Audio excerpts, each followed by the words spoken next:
मध्य प्रदेश में किसानों को राहत देने के लिए सहकारी समितियों का गठन किया गया था, लेकिन इनके गठन के साथ इसमें होने वाले घोटालों को लेकर रीवा कांग्रेस विधायक अभय मिश्रा और उनके विधायक प्रतिनिधि द्वारा किया गया कांग्रेस कार्यालय में आयोजित प्रेस वार्ता में उन्होंने उनके विधानसभा में सहकारी समितियों के माध्यम से किसानों को किस तरह से ठगा जा रहा है, समितियों में उनके पंजीयन से लेकर उनको फसल के भुगतान तक लगातार ठगा जाता है।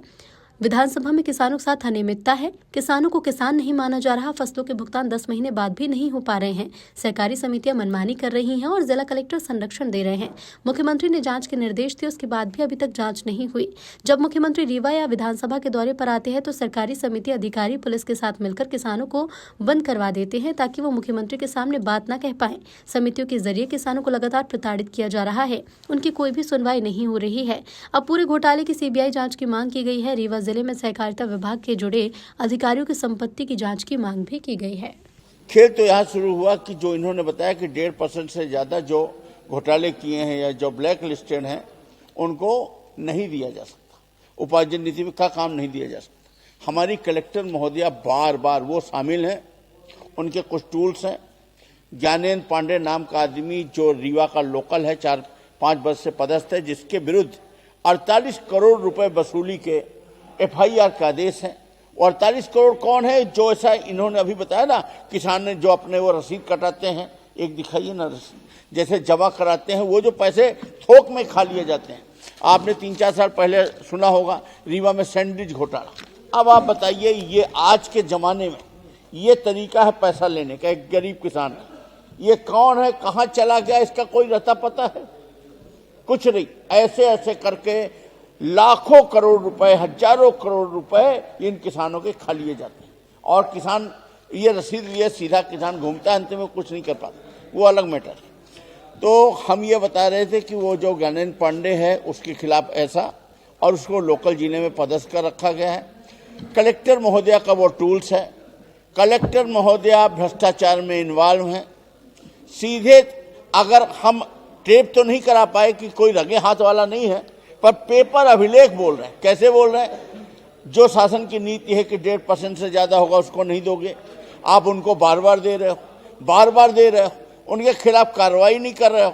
शासन की नीति है कि समूहों को, महिलाओं को दो, आप उनको उपार्जन का काम दो, कम से कम जो NRLM के समूह हैं, अगल बगल के जिले बने हुए हैं वहां दिए जा रहे हैं, वहां पर उनको काम दिया जा रहा है और उनपे कोई भी सभी तो वो उनके समूह ब्लैक लिस्टेड नहीं हुए, इसके बावजूद उनको न देना, इन पे कार्रवाई न करना, ये सब चीजें अपने आप में प्रमाणित कर रहा है कि इनका इन्वॉल्वमेंट है। और सबसे बड़ी बात तो अति यहां हो गई कि किसान जो अपना सब कुछ दांव में लगाकर अंत में अपना मेहनत की गाड़ी कमाई बेचता है, और वो उसकी आज ये स्थिति है कि अगर रीवा जिले में मुख्यमंत्री जी का दौरा होता है तो उसको एक रात पहले घरों से उठा लिए जाते हैं और उनको थानों में बंद कर दिया जाता है कि मुख्यमंत्री जी के सामने न चले जाए, शिकायत करने न चले जाए। और वो ये प्रताड़ना भोग रहे हैं। वो किसान खाद के लिए लाठी खाएं, कर्ज लें, सब करें और अपना पैसा भी मांगे और ना मिले, और कलेक्टर उनको पहले समर्थन करें, किसानों को झूठा बता दिया। और वो जो भ्रष्ट इनके छोटे छोटे कर्मचारी हैं उनके रिपोर्ट को सही बता दिया। रीना श्रीवास्तव जो उप प्रशासक है उसने सही लिख दिया तो उसको निलंबित कर दिया। आज तक अभी भी उसको बहाल नहीं किया, जबकि कलेक्टर ने ये मान लिया कि हाँ किसान सही थे। अंत में उनको मानना पड़ा, फिर तुम भुगतान क्यों नहीं कर रहे? क्योंकि वो पैसा निकल चुका है।